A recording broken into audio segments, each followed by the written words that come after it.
يمه هذا ذيب، وكان بالبلازمي اخاف من عده، وانه بالحقيقه عذراء احكي الصراحه هذا شنو؟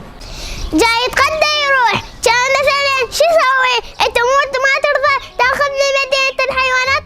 جبت هذا الحيوانات والناس عليه. بالنسبه للكلب اللي قدامك شنو ذنبه؟ حكيم ما اريد العب وياه.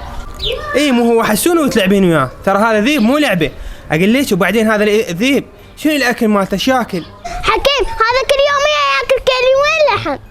زين بلا زحمه، يريد نشوي لو قلب الدهن استاذ ابو سوادي كيلوين لحم. رشه وتكثر عليه الملح.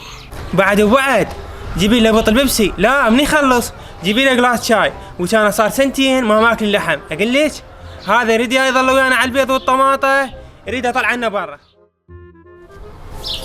يعني ليش حكيم ما تجيب له اكل؟ حكيم عنده بسيستات فوق السطح، حجيب له وحده واجيك. اضج حبيبي حجيب لك بسيستة من فوق السطح واجيك.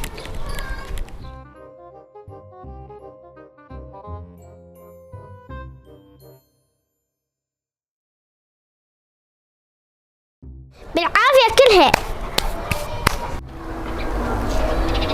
وش عذراء هاي سويتي؟ هاي الكلب ياكل بالفسيفس مالتي؟ كيم مو خطية وقام يبكي، جيت له السيفس مالتك من فوق السطح كذا، لأن هو اليوم خطأ. اليوم ما تروحي من عدانا على المشتعل. شلون حكيم